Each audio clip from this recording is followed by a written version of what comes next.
Hello friends, welcome to Prashant IAS. So friends, last class में हमने काम चलाऊ सरकार तक अपनी चर्चा को पूरा कर लिया था और इस क्लास में अब हम अपनी चर्चा को आगे बढ़ाएंगे। सो फ्रेंड्स, इस क्लास में हम नेशनल गवर्नमेंट यानी कि राष्ट्रीय सरकार के साथ अपने डिस्कशन को शुरू करते हैं। तो अब हमारे सामने सवाल उठता है कि नेशनल गवर्नमेंट क्या होती है। तो आइए इस बात को अब मैं आपको समझाता हूं। सो फ्रेंड्स, अभी तक इस बात को मैं आपको पहले भी कई बार समझा चुका हूं कि भारत में सरकार कैसे बनती है। तो अब मैं आशा करता हूं कि आप सभी लोग इस बात को भलीभांति जानते होंगे कि भारत में लोकसभा चुनाव के द्वारा सरकार बनाई जाती है। ओके, तो जैसे कि हम सभी जानते हैं कि भारत में पार्टी पॉलिटिक्स है, यानी कि दलवारी राजनीति है। तो लोकसभा के चुनाव में सभी राजनीतिक दल चुनाव लड़ते हैं। ओके, सो सभी राजनीतिक दल, सभी पॉलिटिकल पार्टीज लोकसभा के चुनाव में चुनाव लड़ते हैं। उसके बाद फ्रेंड्स, जिस किसी भी राजनीतिक दल को, जिस किसी भी पॉलिटिकल पार्टी को लोकसभा में पूर्ण बहुमत प्राप्त हो जाता है, यानी कि लोकसभा में एब्सोल्यूट मेजोरिटी मिल जाती है, लोकसभा में पूर्ण बहुमत प्राप्त हो जाता है, वो राजनीतिक दल देश में सरकार बनाता है। ओके, और लोकसभा में पूर्ण बहुमत के लिए कितने अंक की आवश्यकता होती है? तो जिस किसी भी राजनीतिक दल को लोकसभा में 272 या उससे अधिक सीटें प्राप्त हो जाएं, उस राजनीतिक दल को लोकसभा में पूर्ण बहुमत या एब्सोल्यूट मेजोरिटी प्राप्त हो जाती है। और जिस भी राजनीतिक दल को लोकसभा में पूर्ण बहुमत प्राप्त हो जाता है, वो राजनीतिक दल सरकार बनाता है। ओके, अब फ्रेंड्स आइए अब मैं आपको ये समझाता हूं कि नेशनल गवर्नमेंट यानी कि राष्ट्रीय सरकार क्या होती है। सो फ्रेंड्स, अब हम मान के चलते हैं कि हमारे देश में टोटल 5 पॉलिटिकल पार्टीज हैं। ओके, तो यहां पर हम हाइपोथेटिकल नंबर्स यानी कि काल्पनिक नंबर्स को एज्यूम कर रहे हैं ताकि मैं इस बात को आपको समझा सकूं। तो मान के चलिए हमारे पास 5 राजनीतिक दल हैं, यानी कि 5 पॉलिटिकल पार्टीज हैं, जिनका नाम है पॉलिटिकल पार्टी ए, बी, राजनीतिक दल सी, राजनीतिक दल डी और राजनीतिक दल ई। ओके, तो हमारे पास कितनी पॉलिटिकल पार्टीज हैं? हमारे पास हमारे देश में कुल 5 पॉलिटिकल पार्टीज हैं। इस बात को हम मान के चलते हैं, जिनका नाम है ए, बी, सी, डी और ई। अब फ्रेंड्स याद कीजिए, जब मैंने आपको कोलिशन गवर्नमेंट यानी कि गठबंधन सरकार का कॉन्सेप्ट समझाया था अभी 2-3 क्लास पहले ही, तो मैंने आपको इस बात को समझाया था कि जब किसी भी राजनीतिक दल को, जब किसी भी पॉलिटिकल पार्टी को लोकसभा में पूर्ण बहुमत यानी कि एब्सोल्यूट मेजोरिटी प्राप्त नहीं होती, तो उस अवस्था में क्या होता है कि दो या दो से अधिक राजनीतिक दल एक साथ मिलकर सरकार बनाते हैं। ओके, तो जैसे कि मान के चलिए कि किसी भी राजनीतिक दल को यहां पर 272 या उससे अधिक सीटें प्राप्त नहीं हुई, ना ए को, ना बी को, ना सी को, ना डी को और ना ही ई को। किसी भी राजनीतिक दल को 272 और उससे अधिक सीटें प्राप्त नहीं हुई। ओके, तो और फ्रेंड्स मान के चलिए कि ए को जितनी सीटें लोकसभा में मिली और बी को जितनी सीटें लोकसभा में मिली, उन दोनों का अगर हम जोड़ करें तो मान के चलिए कि दोनों को कुल मिलाकर 272 से अधिक सीटें मिली। जैसे कि मान लीजिए कि यदि ए को लोकसभा में 180 सीटें प्राप्त हुई और बी को लोकसभा में 100 सीटें प्राप्त हुई, तो आप 180 और 100 को जोड़ेंगे तो कुल नंबर कितना आ जाएगा? तो नंबर आ जाएगा 280, और 280 जो नंबर है वो 272 से ज्यादा है, यानी कि ए और बी दोनों साथ मिलकर सरकार बना सकते हैं। और इस तरह की सरकार को हम क्या कहते हैं? गठबंधन सरकार, कोलिशन गवर्नमेंट या फिर मिलीजुली सरकार। ओके, तो गठबंधन सरकार में क्या होता है कि 2 या 2 से अधिक राजनीतिक दल एक साथ मिलकर सरकार बनाते हैं। अब फ्रेंड्स, नेशनल गवर्नमेंट यानी कि राष्ट्रीय सरकार का क्या मतलब होता है कि मान के चलिए यदि इस किसी देश में 5 राजनीतिक दल हैं, मान के चलिए यदि भारत में 5 राजनीतिक दल हैं, तो ये पांचों के पांचों राजनीतिक दल एक साथ मिलकर गठबंधन सरकार का निर्माण करें। ओके, ये पांचों के पांचों राजनीतिक दल एक साथ मिलकर कोलिशन गवर्नमेंट यानी कि गठबंधन सरकार का निर्माण करें। तो राष्ट्रीय सरकार या नेशनल गवर्नमेंट उस सरकार को कहते हैं जब किसी राष्ट्रीय सरकार या नेशनल गवर्नमेंट उस सरकार को कहते हैं जब देश के संसद में जितने भी राजनीतिक दलों के सदस्य मौजूद हों, वो सभी के सभी राजनीतिक दल एक साथ मिलकर गठबंधन सरकार बनाएं। ओके, तो जैसे कि हम मान के चलें कि राजनीतिक दल ए के पास भी कुछ सीटें हैं संसद में, राजनीतिक दल बी के पास भी संसद में कुछ सीटें हैं, बिल्कुल उसी प्रकार से राजनीतिक दल सी, राजनीतिक दल डी और राजनीतिक दल ई के पास भी संसद में कुछ सीटें हैं। यानी कि देश के संसद में कुल कितनी पॉलिटिकल पार्टीज है, राजनीतिक दल के सदस्य हैं? देश के संसद में कुल 5 पॉलिटिकल पार्टीज यानी कि 5 राजनीतिक दलों के सदस्य हैं। तो हम नेशनल गवर्नमेंट या राष्ट्रीय सरकार, ओके, नेशनल गवर्नमेंट या राष्ट्रीय सरकार उस सरकार को कहेंगे जब ये पांचों के पांचों राजनीतिक दल, जब ये पांचों के पांचों राजनीतिक दल एक साथ मिलकर गठबंधन सरकार का निर्माण करें। यानी कि जब ये पांचों के पांचों राजनीतिक दल एक साथ मिलकर काउंसिल ऑफ मिनिस्टर्स या फिर मंत्री परिषद का निर्माण करें। ओके, तो राष्ट्रीय सरकार या नेशनल गवर्नमेंट क्या होती है? राष्ट्रीय सरकार या नेशनल गवर्नमेंट हम उस सरकार को कहते हैं जब देश के संसद में जितने भी राजनीतिक दलों के सदस्य मौजूद हैं वे सभी के सभी राजनीतिक दल एक साथ मिलकर गठबंधन सरकार का निर्माण करें। अब फ्रेंड्स, इस परिस्थिति में क्या होगा? इस परिस्थिति में यह होगा कि कोई भी विपक्ष दल नहीं रहेगा, कोई भी अपोजिशन पार्टी रहेगी ही नहीं। ओके, क्योंकि सभी की सभी पार्टी सरकार में है तो इस समय विपक्ष रहेगा ही नहीं, यानी कि अपोजिशन जीरो हो जाएगा, अपोजिशन में कोई भी नहीं होगा। अब फ्रेंड्स, हमारे सामने सवाल आता है कि नेशनल गवर्नमेंट या राष्ट्रीय सरकार किस अवस्था में बनती है, क्योंकि यह चीज बहुत मुश्किल है कि सभी के सभी राजनीतिक दल एक साथ मिलकर गठबंधन सरकार का निर्माण करें। तो कोई तो ऐसी विशेष परिस्थिति होनी चाहिए जिसमें सभी के सभी राजनीतिक दलों के सदस्य मजबूर हो जाएं एक साथ मिलकर गठबंधन सरकार का निर्माण करने के लिए। तो वो कौन सी परिस्थिति है? तो आप वीडियो को पॉज करें और 1 मिनट सोचें, फिर मैं आपको इस बात का उत्तर देता हूं। सो फ्रेंड्स, इस सवाल का जवाब है कि यदि देश के सामने कोई बहुत बड़ा नेशनल क्राइसिस यानी कि कोई बहुत बड़ा राष्ट्रीय संकट आ जाए, यदि देश के सामने कोई बहुत बड़ा राष्ट्रीय संकट आ जाए, कोई बहुत बड़ी नेशनल क्राइसिस हो जाए, तो ऐसे समय पर यह आवश्यक हो जाता है कि सभी के सभी राजनीतिक दल के लोग एक साथ मिलकर सरकार बनाएं और वो एक साथ सभी के सभी राजनीतिक दलों के लोग एक साथ मिलकर उस राष्ट्रीय संकट से उभरने का उपाय निकालें। ओके, और कोई भी अपोजिशन नहीं रहेगा, कोई भी विपक्ष नहीं रहेगा। तो इस अवस्था में क्या होगा कि सरकार अपना काम बड़े ही आसानी से और स्मूथली कर पाएगी और जिससे इस राष्ट्रीय संकट से निपटा जा सकेगा।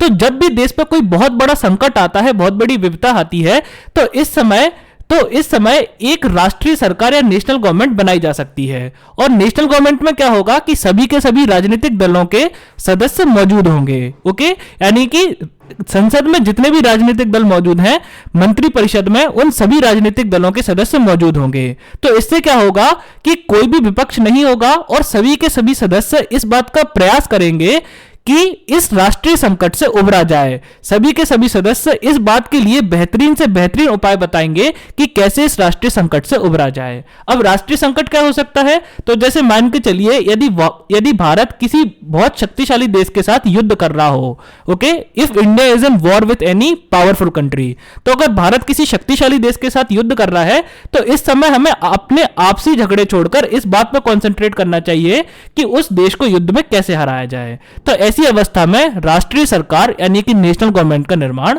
किया जाता है। सो फ्रेंड्स, इसके साथ ही नेशनल गवर्नमेंट यानी कि राष्ट्रीय सरकार का टॉपिक समाप्त होता है। आइए अब हम अपने अगले टॉपिक की तरफ आगे बढ़ते हैं। सो फ्रेंड्स, अब हमारा अगला टॉपिक है शैडो कैबिनेट। तो शैडो कैबिनेट को हम हिंदी में छाया कैबिनेट या फिर छाया मंत्रिमंडल भी कह सकते हैं। तो आइए अब मैं आपको इस बात को समझाता हूं कि शैडो कैबिनेट या फिर छाया मंत्रिमंडल का क्या मतलब होता है।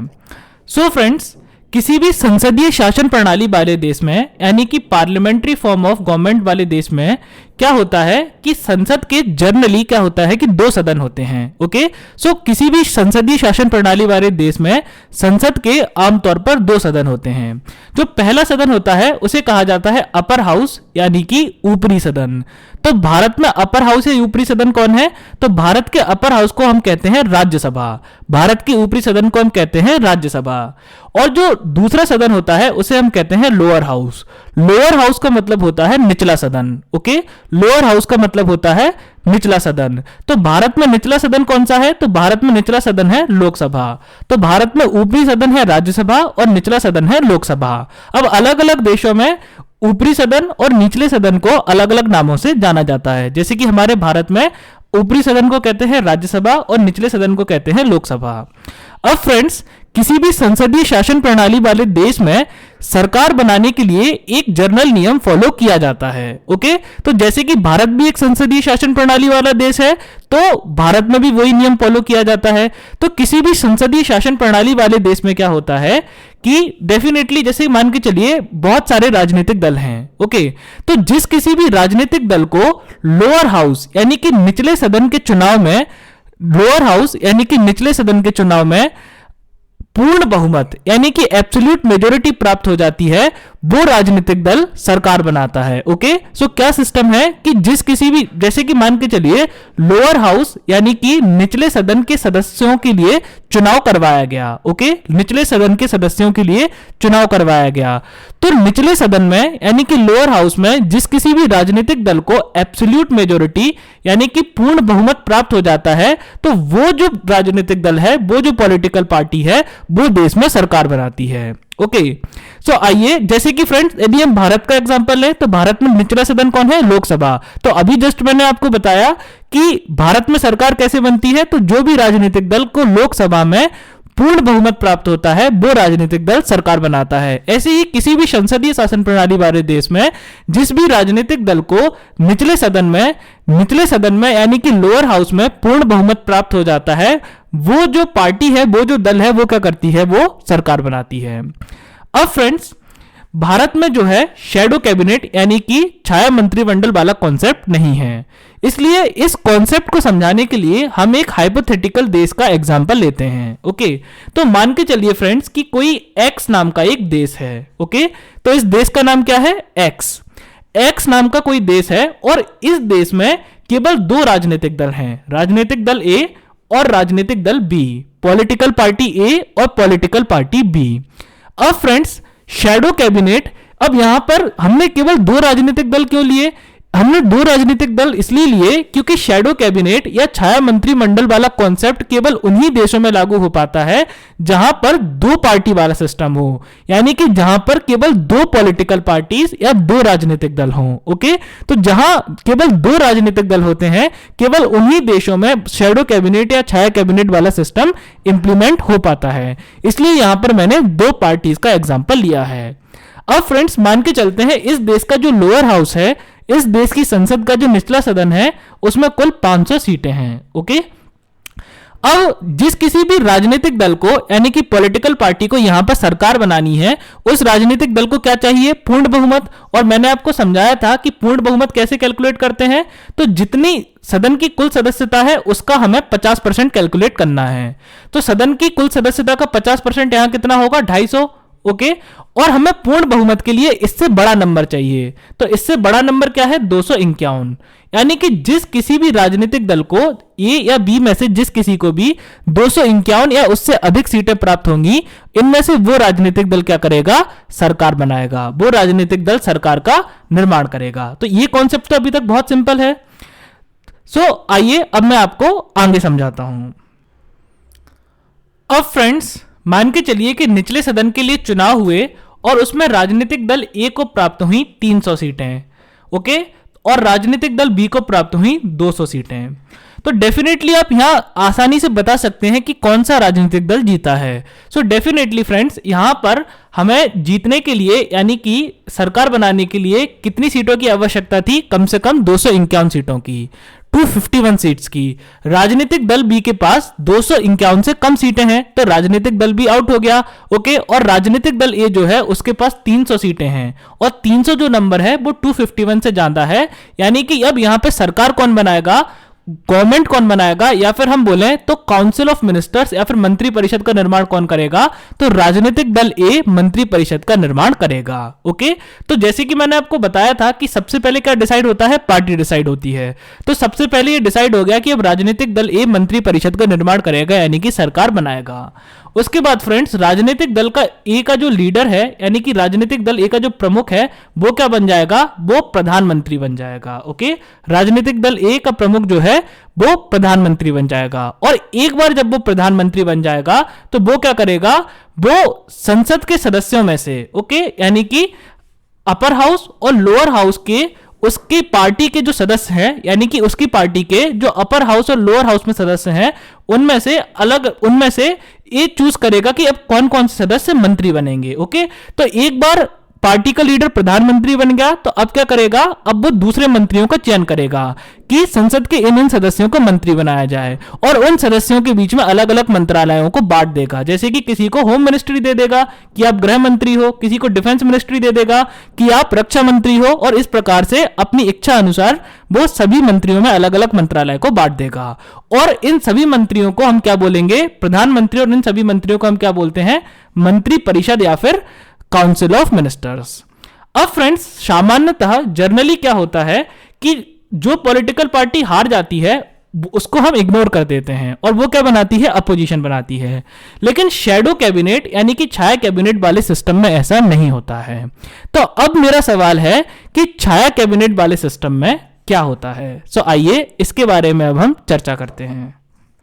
सो फ्रेंड्स, अभी तक हमने राजनीतिक दल ए के बारे में अपनी चर्चा पूरी कर ली कि राजनीतिक दल ए का लीडर प्रधानमंत्री बनेगा और उसके जो अन्य सदस्य हैं उनको वो मंत्री बना देगा, और इस प्रकार से मंत्री परिषद का निर्माण होगा। अब हम चर्चा करते हैं राजनीतिक दल बी के बारे में।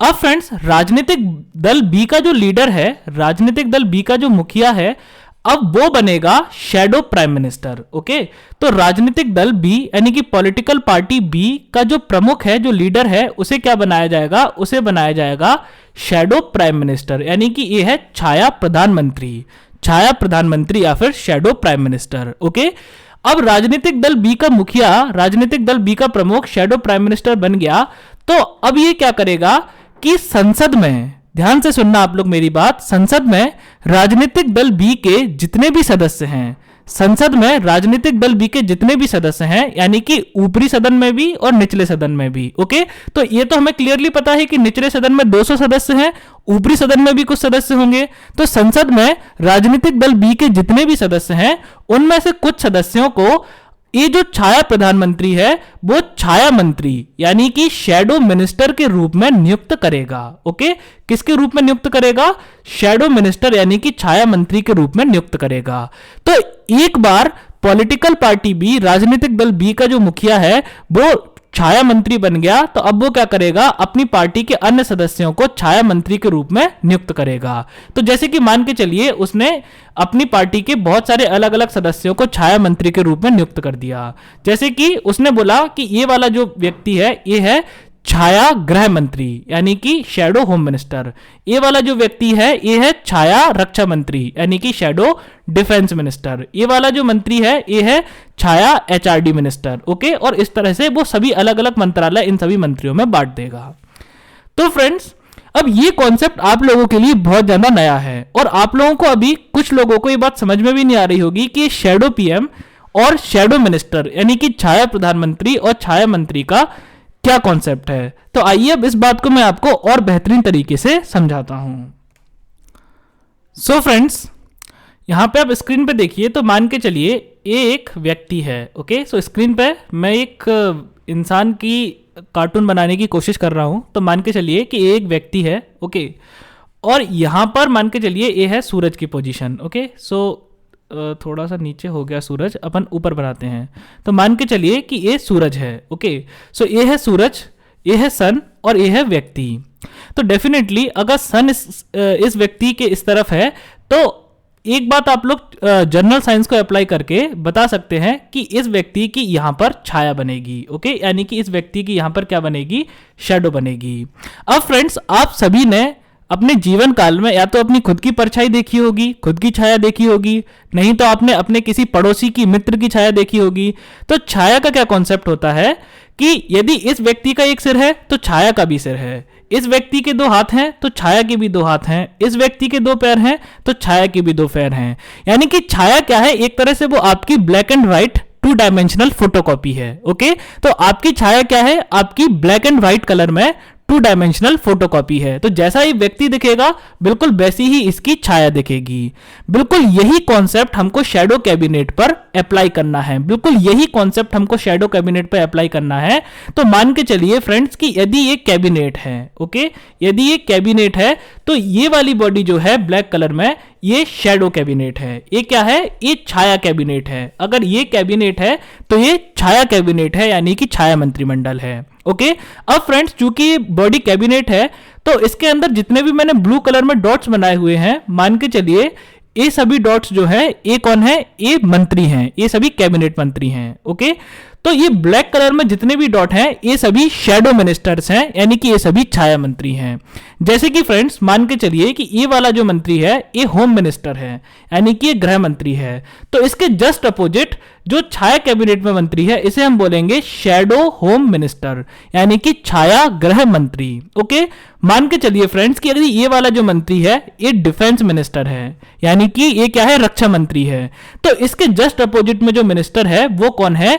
शैडो डिफेंस मिनिस्टर है, यानी कि ये है छाया रक्षा मंत्री। यदि ये वाला मेंबर जो है वो वित्त मंत्री है तो ये वाला मेंबर क्या है? छाया वित्त मंत्री है, यानी कि शैडो फाइनेंस मिनिस्टर है। ओके, और फ्रेंड्स ये हमारा प्रधानमंत्री है, यानी कि प्राइम मिनिस्टर है। तो शैडो कैबिनेट में ये हमारा शैडो प्राइम मिनिस्टर है, यानी कि छाया प्रधानमंत्री है। तो जैसी कैबिनेट होगी बिल्कुल उसी प्रकार से कैबिनेट की छाया होगी। ओके, तो जो पार्टी जीतेगी वो कैबिनेट बनाएगी और जो पार्टी हारेगी वो छाया कैबिनेट बनाएगी। जैसी कैबिनेट होगी बिल्कुल उसी प्रकार से उसकी छाया होगी, यानी कि छाया मंत्रिमंडल या फिर शैडो कैबिनेट होगा। अब फ्रेंड्स इसके बाद फ्रेंड्स अब मैं आशा करता हूं कि आप लोगों को छाया कैबिनेट या शैडो कैबिनेट का कॉन्सेप्ट अच्छे से समझ में आने लगा होगा। सो फ्रेंड्स अब हमारे पास क्वेश्चन ये उठता है कि अब मैंने आपको पिछली बहुत सारी कक्षाओं में इस बात को समझा दिया था कि कैबिनेट का और इन मंत्रियों का क्या काम होता है, लेकिन अब आपके मन में एक प्रश्न उठ रहा होगा कि शैडो कैबिनेट का क्या काम होता है, शैडो प्राइम मिनिस्टर का क्या काम होता है, और ये जो शैडो मंत्री हैं, छाया मंत्री हैं, इनका क्या काम होता है। और उसके बाद आपके मन में ये भी सवाल उठ रहा होगा कि जो छाया कैबिनेट है इसको बनाया क्यों जाता है। सो आइए मैं अब आपको आपके इन सभी प्रश्नों का उत्तर देता हूं। सो आइए अब हम आगे बढ़ते हैं। फ्रेंड्स स्क्रीन पर आप एक डायग्राम देख रहे होंगे। यहां पर मैंने संसद के निचले सदन यानी कि लोअर हाउस का डायग्राम बनाया है। ओके, तो ये जो ब्लैक रेक्टेंगल है इसमें मैंने संसद के निचले सदन को बनाने की कोशिश की है। तो यहां पर आपको ये जो बड़ा व्यक्ति दिख रहा है ये है प्रधानमंत्री यानी कि प्राइम मिनिस्टर, और इसके जस्ट विपरीत जो वॉयलेट कलर में आपको बड़ा व्यक्ति दिख रहा है ये है शैडो प्राइम मिनिस्टर यानी कि छाया प्रधानमंत्री। अब फ्रेंड्स नीले कलर में ये जो व्यक्ति बने हुए हैं ये हैं मंत्री। ओके, यानी कि ये मिनिस्टर्स हैं। ओके, तो ये सभी कौन है? ये सभी कैबिनेट मिनिस्टर्स हैं। उसके अलावा ये जो ब्लैक कलर में मैंने यहाँ पे बनाए हुए हैं ये सभी कौन है? ये सभी शैडो मिनिस्टर्स हैं। ओके, सो ये सभी कौन है? शैडो कैबिनेट मिनिस्टर्स हैं। तो ये कौन है? ये व्यक्ति है प्रधानमंत्री, ये व्यक्ति है शैडो प्रधानमंत्री यानी कि छाया प्रधानमंत्री, ये सभी व्यक्ति हैं मंत्री, और ये जो ब्लैक कलर में है ये है छाया मंत्री यानी कि शैडो मिनिस्टर्स। अब फ्रेंड्स ये जो ग्रीन डॉट्स हैं ये राजनीतिक दल ए के, पॉलिटिकल पार्टी ए के अन्य सदस्य हैं लोअर हाउस में, निचले सदन में, जो कि मंत्री पद पर नहीं हैं। उसके अलावा ये जो मैंने वॉयलेट कलर में डॉट्स बनाए जो मैंने ऑरेंज कलर में डॉट्स बनाए हैं, ये ऑरेंज कलर के डॉट्स क्या हैं? ये राजनीतिक दल बी के अन्य सदस्य हैं। राजनीतिक दल बी के निचले सदन में, संसद के निचले सदन में अन्य सदस्य हैं जो कि छाया मंत्री परिषद का जो कि छाया मंत्रिमंडल या फिर छाया कैबिनेट के सदस्य नहीं हैं। ओके, सो यहां पर मैं आपको जो समझाना चाहता हूं उसके लिए हमें केवल कैबिनेट और छाया कैबिनेट से मतलब है। ओके, तो हम यहां पर क्या करेंगे कि संसद के निचले सदन के राजनीतिक दल ए और राजनीतिक दल बी के जो अन्य सदस्य हैं, यानी कि राजनीतिक दल ए के वो सदस्य जो कि मंत्रिमंडल यानी कि कैबिनेट का हिस्सा नहीं है, और राजनीतिक दल बी के वो सदस्य जो कि मंत्रिमंडल छाया मंत्रिमंडल यानी कि शैडो कैबिनेट का हिस्सा नहीं है, उनको हम इग्नोर कर देंगे। ओके, तो यहां पर आप बस इतना देखें कि ये है लोअर हाउस यानी कि निचला सदन, ये है राजनीतिक दल ए और ये है राजनीतिक दल बी। राजनीतिक दल ए का ये है प्रधानमंत्री, ओके, चूंकि इनकी सरकार है तो इन्होंने कैबिनेट बनाई हुई है, तो ये है प्रधानमंत्री और ये सभी हैं मंत्री, ओके, और ये है छाया प्रधानमंत्री और ये सभी हैं छाया मंत्री। अब फ्रेंड्स आइए हम मेन मुद्दे पर चलते हैं। तो मान के चलिए कि संसद के निचले सदन में यानी कि lower house of the parliament में किसी मुद्दे पर चर्चा की जानी है, ओके, किसी मुद्दे पर डिस्कशन किया जाना है। तो मान के चलिए वो मुद्दा क्या है, वो मुद्दा है सिटीजनशिप यानी कि नागरिकता, ओके। तो वो मुद्दा क्या है, मान के चलते हैं वो मुद्दा है सिटीजनशिप यानी कि नागरिकता। अब फ्रेंड्स नागरिकता यानी कि सिटीजनशिप किस मंत्रालय का विषय है, तो नागरिकता है गृह मंत्रालय यानी कि होम मिनिस्ट्री का विषय, ओके। तो नागरिकता किस मंत्रालय का विषय है, होम मिनिस्ट्री का विषय है। यानी कि जब संसद में, ओके, यानी कि जब संसद में नागरिकता के बारे में चर्चा होगी तो उस समय सरकार का यानी कि मंत्री परिषद का नेतृत्व कौन करेगा, होम मिनिस्टर करेगा यानी कि गृह मंत्री करेगा। अब फ्रेंड्स आपको एक चीज पता होगी कि ये क्या है, ये रूलिंग पार्टी है, ओके, और ये क्या है, ये अपोजिशन पार्टी है, यानी कि ये सरकार है और ये विपक्ष है, ओके। तो विपक्ष का क्या काम होता है, विपक्ष का काम होता है कि सरकार के जो कार्य हैं, सरकार की जो नीतियां हैं उनमें खामियां ढूंढना, उनमें कमियां ढूंढना और उन खामियों और कमियों को संसद के समक्ष और देश के समक्ष प्रस्तुत करना।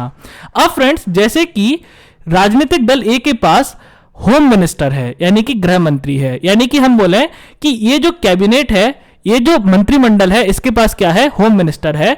तो बिल्कुल उसी प्रकार से जो छाया मंत्रिमंडल है यानी कि जो छाया कैबिनेट है उनके पास कौन होगा, उनके पास छाया गृह मंत्री यानी कि शैडो होम मिनिस्टर है, ओके। तो जैसे कि कैबिनेट के पास कौन है, होम मिनिस्टर है यानी कि गृह मंत्री है, तो बिल्कुल उसी प्रकार से जो छाया कैबिनेट है, छाया मंत्रिमंडल है, उसके पास कौन है, उसके पास शैडो होम मिनिस्टर है यानी कि छाया गृह मंत्री है। अब फ्रेंड्स जैसे कि नागरिकता गृह मंत्रालय का विषय है तो नागरिकता शैडो गृह मंत्रालय का भी विषय है। जैसे कि सिटीजनशिप होम मिनिस्ट्री का सब्जेक्ट है, बिल्कुल उसी प्रकार से सिटीजनशिप जो है वो शैडो होम मिनिस्ट्री का भी सब्जेक्ट है। तो इस बात का क्या मतलब है, इस बात का यह मतलब है कि जब कभी भी संसद में नागरिकता को लेकर चर्चा होगी, जब कभी भी संसद में सिटीजनशिप को लेकर चर्चा होगी, तो यहां पर सरकार का यानी कि रूलिंग पार्टी जो है, जो मंत्री परिषद है, उसका नेतृत्व कौन करेगा, गृह मंत्री करेगा।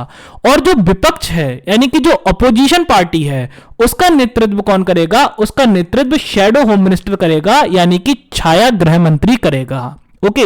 तो अब गृह मंत्री क्या करेगा कि मान के चलिए नागरिकता के संदर्भ में गृह मंत्री ने कोई बिल पेश किया संसद में, ओके। मान के चलिए कि गृह मंत्री ने नागरिकता के संदर्भ में, सिटीजनशिप के संदर्भ में संसद के निचले सदन में यानी कि लोअर हाउस में कोई बिल पेश किया। तो अब जो शैडो होम मिनिस्टर है यानी कि छाया गृह मंत्री है, उसका कार्य क्या होगा कि वो इस बिल के बारे में पूरी रिसर्च करे, इस बिल के बारे में अच्छे से एनालिसिस करे, यानी कि इस बिल के बारे में अच्छे से जांच पड़ताल करे और इस बिल में जितनी भी खामियां हैं, जितनी भी त्रुटियां हैं और जितनी भी ऐसी चीजें हैं जिससे कि देश की जनता को नुकसान हो सकता है, उन सभी चीजों को संसद के समक्ष लेकर आए और देश की जनता के समक्ष लेकर आए, ओके। तो यदि संसद में किसी विषय के ऊपर चर्चा हो रही है, तो यदि सरकार का नेतृत्व गृह मंत्री कर रहा है तो विपक्ष का नेतृत्व कौन करेगा, छाया गृह मंत्री करेगा। अब फ्रेंड्स मान के चलिए कि किसी मनी बिल, ओके, यानी कि किसी धन विधेयक को लेकर चर्चा होनी है, तो मान के चलते हैं किसी धन विधेयक को लेकर चर्चा होनी है। तो यदि धन विधेयक को लेकर चर्चा होनी है तो धन विधेयक किसका सब्जेक्ट है, फाइनेंस मिनिस्टर यानी कि वित्त मंत्री का। तो मान के चलते हैं ये वाला व्यक्ति जो है वो फाइनेंस मिनिस्टर है यानी कि वित्त मंत्री है। तो अब सरकार का नेतृत्व कौन करेगा, फाइनेंस मिनिस्टर करेगा यानी कि वित्त मंत्री करेगा। तो जैसे कि कैबिनेट के पास वित्त मंत्री होगा, वैसे ही जो छाया कैबिनेट है उसके पास छाया वित्त मंत्री होगा। तो ये कौन है, शैडो फाइनेंस मिनिस्टर।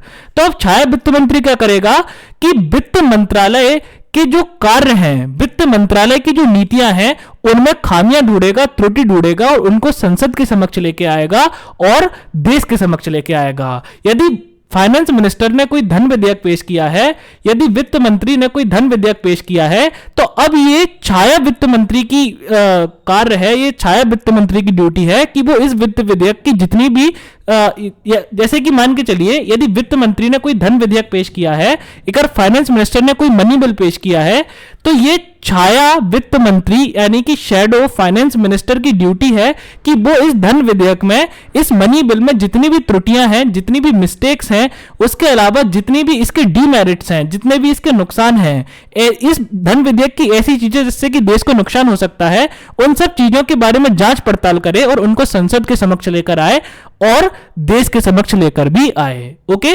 तो फ्रेंड्स मैं आपको समझाना क्या चाहता हूं इस पूरी कहानी के जरिए, मैं आपको एक बात इस कहानी के जरिए समझाना चाहता हूं कि संसद में जब किसी भी विषय को लेकर चर्चा होती है, ओके, संसद में जब किसी भी विषय को लेकर चर्चा होती है और वो विषय जो है वो किसी एक मंत्रालय से संबंधित होगा डेफिनेटली, जैसे कि धन किससे संबंधित है, वित्त मंत्रालय से। उसके अलावा नागरिकता किससे संबंधित है, गृह मंत्रालय से। ओके, यदि हम सेना की बात करें तो वो किससे संबंधित है, रक्षा मंत्रालय से। ओके, यानी कि जब भी संसद में किसी भी विषय को लेकर चर्चा होगी या किसी भी विषय पर विधेयक पेश किया जाएगा तो सरकार का नेतृत्व कौन करेगा, सरकार का संबंधित मंत्री। लेकिन जो विपक्ष है उसका नेतृत्व कौन करेगा, विपक्ष का नेतृत्व कौन करेगा, छाया मंत्री। ओके, कौन सा छाया मंत्री, जिसको वो डिपार्टमेंट मिला हो। तो जैसे कि सरकार के पास यदि वित्त मंत्री है तो विपक्ष के पास कौन है, छाया वित्त मंत्री है। तो छाया वित्त मंत्री का काम क्या होगा कि वित्त मंत्रालय से संबंधित जितने भी कार्य हैं, वित्त मंत्रालय से संबंधित जितनी भी नीतियां हैं, उनमें जो खामियां हैं, उनमें जो त्रुटियां हैं, उनमें जो भी कमी है या उनसे जो भी देश को नुकसान हो सकता है उसके बारे में पता करे और उसके बारे में सबको एक्सपोज करे, उसके बारे में संसद को बताए और पूरे के पूरे देश को बताए। सो ये काम होता है फ्रेंड्स छाया मंत्रियों का और छाया कैबिनेट का। अब मैं आशा करता हूं कि ये बात आपको अच्छे से समझ में आ गई होगी। अब फ्रेंड्स आइए हम शैडो कैबिनेट यानी कि छाया मंत्रिमंडल या फिर छाया कैबिनेट के फायदों के बारे में चर्चा करते हैं कि इस सिस्टम के क्या क्या फायदे हैं। तो फ्रेंड्स सबसे पहला फायदा तो हम ऑलरेडी डिस्कस कर चुके हैं कि छाया कैबिनेट में क्या होता है कि हर मंत्री के विपरीत एक शैडो मिनिस्टर यानी कि छाया मंत्री होता है। ओके, तो जैसे कि अगर ये कैबिनेट है और ये शैडो कैबिनेट है, ओके, ये कैबिनेट है, ये शैडो कैबिनेट है, तो यदि कैबिनेट में एक मंत्री है तो शैडो कैबिनेट में जस्ट उसके विपरीत एक शैडो मंत्री है, एक छाया मंत्री है। जैसे कि यदि ये गृह मंत्री है, होम मिनिस्टर है, तो शैडो कैबिनेट में कौन होगा, शैडो होम मिनिस्टर होगा यानी कि छाया गृह मंत्री होगा। तो इस चीज से क्या फायदा होता है फ्रेंड्स कि यहां पर जैसे कि जो छाया गृह मंत्री है उसकी ये जिम्मेदारी है, उस पर्टिकुलर व्यक्ति की ये जिम्मेदारी है कि वो गृह मंत्रालय से संबंधित जितनी भी सरकार की नीतियां हैं, सरकार के कार्य हैं, सरकार के निर्णय हैं, उनमें त्रुटि ढूंढे, उनमें जो जो खामियां हैं उनको ढूंढे और उससे क्या, और उसके बाद उन चीजों को देश के और संसद के सामने लाए। तो इससे क्या फायदा होता है फ्रेंड्स कि सरकार गलत काम करने से डरती है कि यदि हम कोई भी गलत काम करेंगे तो ये जो व्यक्ति है ये हमारे पीछे लगा हुआ है। गृह मंत्री को हमेशा डर होगा कि छाया गृह मंत्री हमेशा मुझ पर नजर रखे हुए है, तो यदि मैं कुछ भी गलत करूंगा तो ये व्यक्ति मुझे एक्सपोज कर देगा। तो इससे क्या होता है कि सरकार और अधिक जिम्मेदार यानी कि रिस्पॉन्सिबल हो जाती है। सरकार का उत्तरदायित्व जो है, सरकार की रिस्पॉन्सिबिलिटी जो है वो और अधिक बढ़ जाती है। तो ये है शैडो कैबिनेट यानी कि छाया कैबिनेट वाले सिस्टम का पहला मेरिट, फायदा। उसके बाद छाया कैबिनेट वाले सिस्टम का दूसरा फायदा क्या है फ्रेंड्स कि जैसे कि मान के चलिए कि ये जो है ये हम मान के चलते हैं ये है रेल मंत्री। ओके, तो मान के चलते हैं ये रेलवे मिनिस्टर है यानी कि रेल मंत्री। तो इसके जस्ट विपरीत जो छाया कैबिनेट है उसमें कौन होगा, शैडो रेलवे मिनिस्टर यानी कि छाया रेल मंत्री। ओके, अब फ्रेंड्स मान के चल, अब ये छाया रेल मंत्री क्या करेगा कि ये छाया रेल मंत्रालय से संबंधित जितनी भी नीतियां होंगी, कार्य होंगे, उनके बारे में उन पर नजर रखेगा और उनमें जो त्रुटि है, उनमें जो प्रॉब्लम्स हैं, उनके जो डीमेरिट्स हैं, उनसे जो नुकसान हो सकता है उसके बारे में देश को बताएगा। सो फ्रेंड्स मान के चलिए कि रेल मंत्री रेल से संबंधित कोई बिल संसद में पेश करते हैं। ओके, सो रेल मंत्री ने क्या किया, रेल से संबंधित कोई बिल, कोई विधेयक संसद में पेश किया। ओके अब इनके जस्ट विपरीत कौन बैठा हुआ है? इनके जस्ट विपरीत बैठा हुआ है छाया रेल मंत्री, यानी कि शैडो रेलवे मिनिस्टर। ओके अब शैडो रेलवे मिनिस्टर ने क्या किया कि इस बिल को अच्छे से अध्ययन किया, इस बिल को अच्छे से एनालाइज किया और उसको एनालाइज करने के बाद बताया कि ये बिल जो है, इस बिल में बहुत सारी खामियां हैं। ओके उन्होंने इस बिल की बहुत सारी खामियां गिना दी कि ये इस बिल की खामियां हैं। ओके और यदि ये बिल इंप्लीमेंट किया जाता है, ये बिल लागू किया जाता है, तो इससे देश की जनता का बहुत अधिक नुकसान हो सकता है। तो इससे क्या होता है फ्रेंड्स, इससे ये बात का पता चलता है कि विपक्ष में, यानी कि जो अपोजिशन पार्टी है, उसमें भी कौन कौन से मंत्री हैं जो बहुत ज्यादा टैलेंटेड हैं। ओके क्योंकि यदि छाया कैबिनेट, शैडो कैबिनेट वाला सिस्टम नहीं होता है तो कोई भी एक पर्टिकुलर मंत्री किसी दूसरे पर्टिकुलर मंत्री के काम पर नजर नहीं रखता है। लेकिन शैडो कैबिनेट में क्या होता है कि यदि रेल मंत्री है तो उसके कार्य पर नजर कौन रखेगा? छाया रेल मंत्री। और छाया रेल मंत्री ने इस बिल का अध्ययन किया और इस बिल की जितनी भी त्रुटियां थी वो बता दी। ओके और यह भी बताया कि इस बिल को पास नहीं किया जाए, अन्यथा क्या होगा कि देश की जनता पर बहुत गंदा इफेक्ट पड़ेगा। तो इससे क्या होगा, इससे यह पता चलेगा कि विपक्ष में भी ऐसे कौन कौन से सदस्य हैं जो कि बहुत ज्यादा टैलेंटेड हैं, जो कि मंत्री पद के वास्तव में लायक हैं। ओके उसके अलावा फ्रेंड्स इसका तीसरा बेनिफिट क्या है? तो जैसे कि मैंने आपको बताया कि ये जो शैडो होम मिनिस्टर है, छाया गृह मंत्री है, या फिर शैडो रेलवे मिनिस्टर है, छाया रेल मंत्री है, अब ये लोग क्या है, ये लोग जस्ट लाइक दैट बैठे नहीं रहेंगे, ये लोग आइडियली बैठे नहीं रहेंगे। इसका पास एक काम है कि इसको गृह मंत्रालय से संबंधित जितनी भी नीतियां और कार्य हैं उनमें त्रुटि ढूंढनी है, उनके जो भी नुकसान है उसे ढूंढने हैं, उनमें जो भी लूप होल्स हैं उनको ढूंढना है। बिल्कुल उसी प्रकार से हर एक छाया मंत्री के पास एक कार्य होता है कि वो अपने संबंधित मंत्रालय, ओके उससे संबंधित जो सरकार में मंत्रालय है उसमें जो लूप होल्स हैं, उसमें जो खामियां हैं उनको ढूंढे। तो इससे क्या होता है फ्रेंड्स कि विपक्ष में जो व्यक्ति विपक्ष में है वो भी एडमिनिस्ट्रेशन में, यानी कि प्रशासन के कार्य में ट्रेन हो जाते हैं। ओके तो भले ही वो विपक्ष में है लेकिन तो भी विपक्ष में रहते हुए उन्हें प्रशासन में ट्रेनिंग मिल जाती है, ताकि यदि भविष्य में वो सरकार बनाए तो वो एक अच्छे मंत्री साबित हो सकें। तो ये भी है छाया कैबिनेट का एक बेनिफिट। ओके सो फ्रेंड्स आज के लिए बस इतना ही। मैं आशा करता हूं कि आपको लेक्चर अच्छे से समझ में आया होगा, और अगर आपको लेक्चर समझ में आया हो तो प्लीज वीडियो को लाइक करें, कमेंट करें, चैनल को सब्सक्राइब करें, बेल आइकन प्रेस करके ऑल सेलेक्ट करें। नोट्स का लिंक आपको वीडियो के डिस्क्रिप्शन में मिल जाएगा, और आप डायरेक्टली मेरी वेबसाइट prashantias.com से भी नोट्स डाउनलोड कर सकते हैं। सो फ्रेंड्स अब हम मिलेंगे अगली क्लास में। Till then take care of yourself. Thank you.